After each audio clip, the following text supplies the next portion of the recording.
Hello বন্ধুরা, আজকে আমি একটি নিরামিষ কাঁঠালের রেসিপি করতে চলেছি। আপনারা দেখুন। কাঁঠালগুলি কেটে নিলাম। এখানে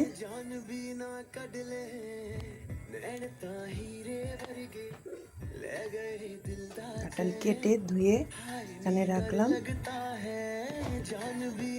তারপর আলু কেটে নিলাম। তারপর এখানে আদা, গরম মশলা, তারপর কাঁচা লঙ্কা, জিরে গুঁড়ো, ধনে গুঁড়ো দিয়ে মিক্সচার করলাম। তারপর সিমের বিচি, সেদ্ধ করা সিমের বিচি, তারপর কাঁঠালগুলি একটু সেদ্ধ করে নিলাম। কড়াইতে তেল দিয়ে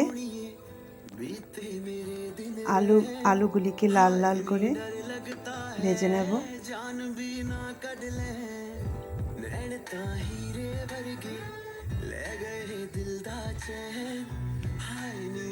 নুন দিয়ে দিলাম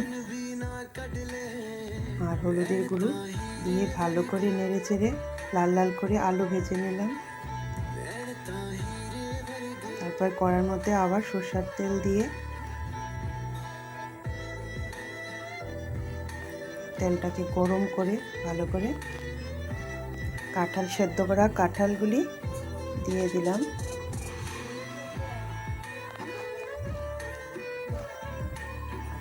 দিয়ে তারপর একটু নেড়ে চেড়ে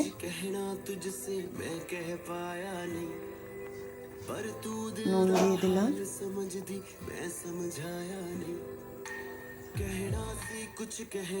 তারপর হলুদের গুঁড়ো দিয়ে দিলাম।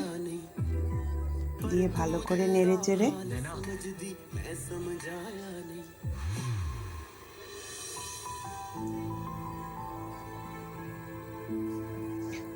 সেদ্ধ করা সিমের বিচিগুলিও দিয়ে দিলাম কাঁঠালের সাথে।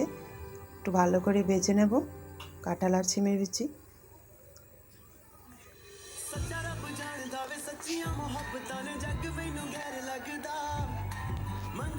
তারপর রেডি হয়ে গেল আমার ভাজা কাঁঠাল সিমের বিচি বাটা। তারপর কড়ার মধ্যে আবার তেল দিয়ে দিলাম সর্ষের তেল।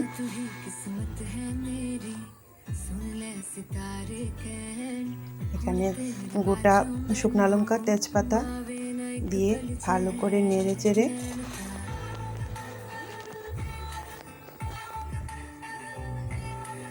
লাল করে ভেজে নিচ্ছি।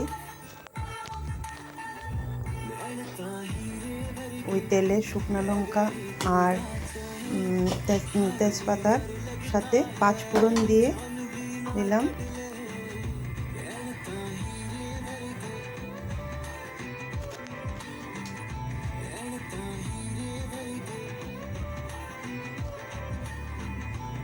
পাঁচফোড়ন ভালো করে লাল লাল করে ভেজে নিলাম।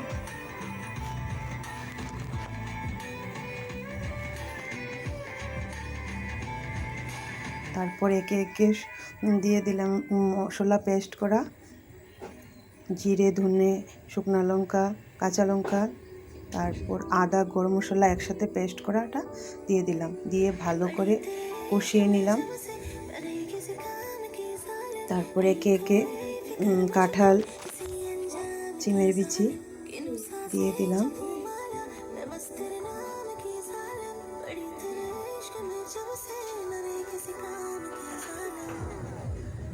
একটু নেড়ে চেড়ে কাঁঠালগুলি, আলুগুলিও দিয়ে দিলাম।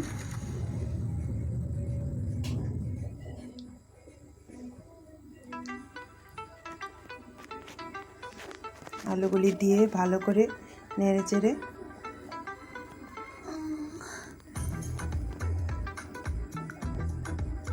সেদ্ধ করা গরম জল দিয়ে দিলাম। আপনারা পরিমাণ যতটুকু গ্রেভি লাগবে পরিমাণ অনুযায়ী দিতে পারেন। তারপর 5 মিনিটের জন্য সেদ্ধ হওয়ার জন্য রেখে দেব। গ্রেভিটাও গাঢ় হয়ে যাবে। তারপর এখানে 1 চামচ ঘি দিয়ে দিলাম।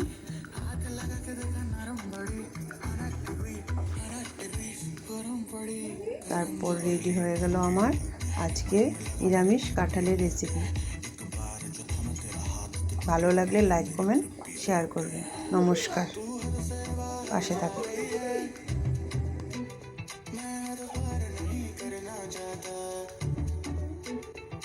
बाकी कुछ भी करवा ले तू, मुझे प्यार नहीं करना।